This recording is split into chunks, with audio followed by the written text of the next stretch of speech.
নমস্কার বন্ধুরা, সম্পাস খুঁটিনাটিতে আপনাদের প্রত্যেককে সুস্বাগতম।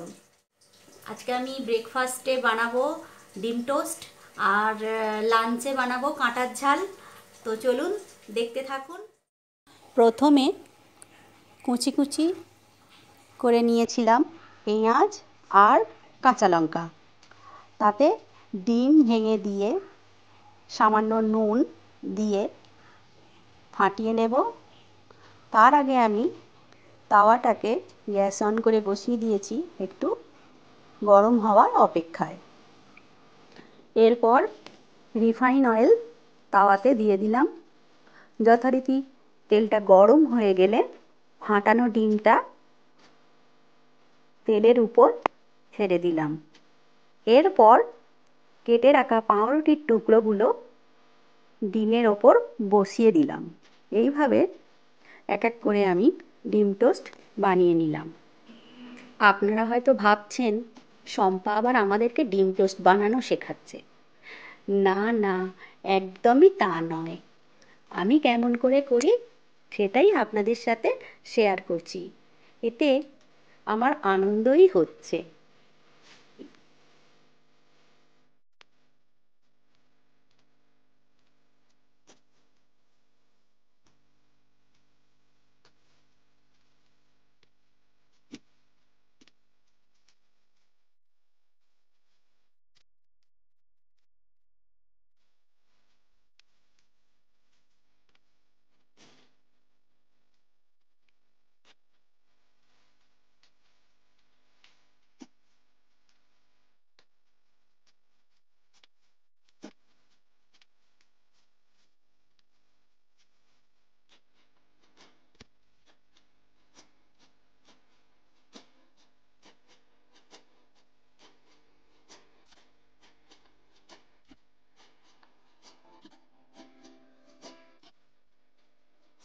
তো ডিম টোস্ট আমার বানানো হয়ে গেছে। এবার রাজামশাইকে দিয়ে দিলাম, উনি খেয়ে বেরোবেন। আর রাজকন্যাকেও দেওয়া হয়ে গেছে। এইবার আমি ভেটকি মাছের কাঁটার ঝাল যে করব বলেছিলাম, তার জন্য লম্বা লম্বা করে একটা আলুকে আমি কেটে নিয়েছি।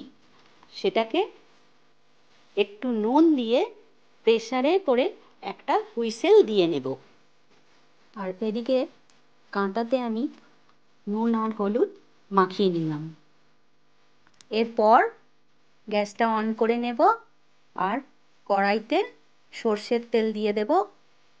আর এক এক করে মাছের কাঁটাগুলোকে ভেজে নেব।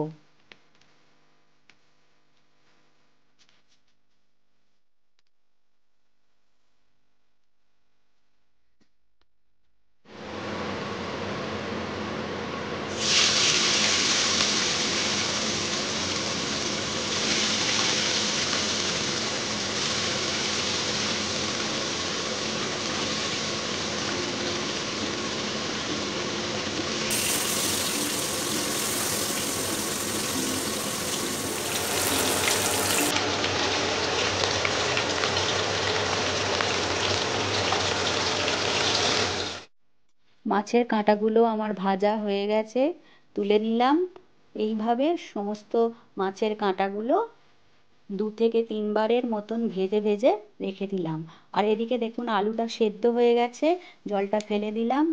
আর এবারে আলুগুলো আমি ভেজে নেব। এদিকে ভাতও ফুটে গেছে, আর কিছুক্ষণ বাদে ভাতও আমি নামিয়ে নেব। আর এদিকে আলুগুলো ভাজা ভাজা হয়ে গেলে তুলে নেব। আলুগুলো ঠিক আমি এইভাবেই ভেজে নিয়েছি, আপনাদের একবার দেখিয়ে দিই। দেখুন,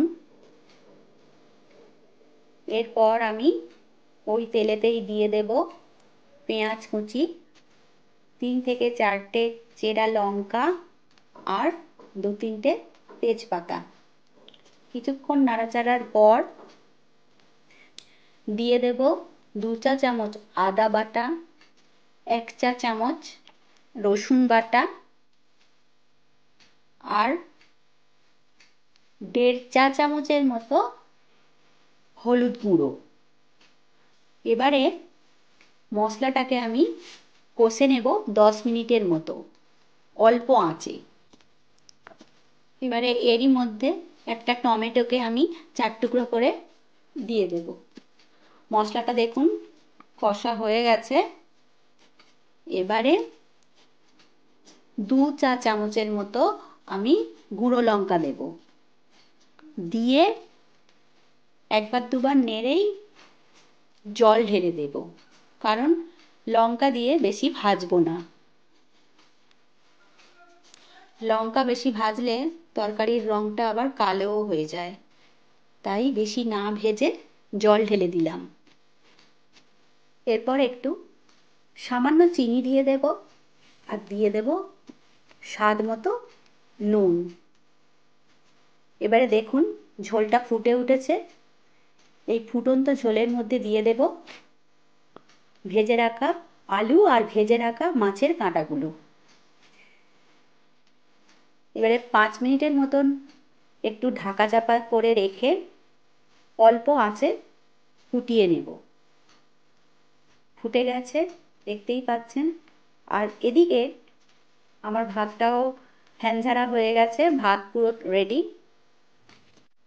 এবার মাছের কাঁটার ঝালটা একদম নামানোর আগের মুহূর্তে আমি ধনেপাতা কুচি ছড়িয়ে দিলাম।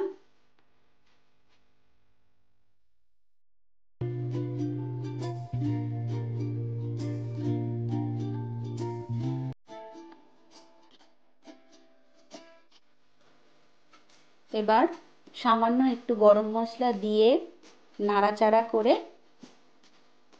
মাছের কাঁটার ঝালটা নাবিয়ে নেব। ভেটকি মাছের কাঁটার ঝাল আমার তৈরি হয়ে গেছে, তাই নাবিয়ে নিলাম। আজকে রান্না হয়েছে ভাত, ভেটকি মাছের কাঁটার ঝাল আর পলতা শাকের ডালনা। পলতা শাকের ডালনাটা আমি করে নিয়েছি, সবটা দেখানো সম্ভব নয়, তাহলে ভিডিওটা অনেক বড় হয়ে যাবে। আর এনেছিল ভেটকি মাছের একটু তেল, সেটাকেও আমি আদা রসুন বাটা পেঁয়াজ এসব দিয়েই একটু তেল ঝাল মতন করেছি। থালা সাজিয়ে এবার খাবার পালা। এটাই ভেটকি মাছের তেল ঝাল। আজকের মতো এতটুকু। আবার দেখা হবে অন্য এক নতুন ভিডিওর সাথে। ততদিন পর্যন্ত আপনারা সুস্থ থাকবেন, ভালো থাকবেন, আর অবশ্যই হাসতে ভুলবেন না।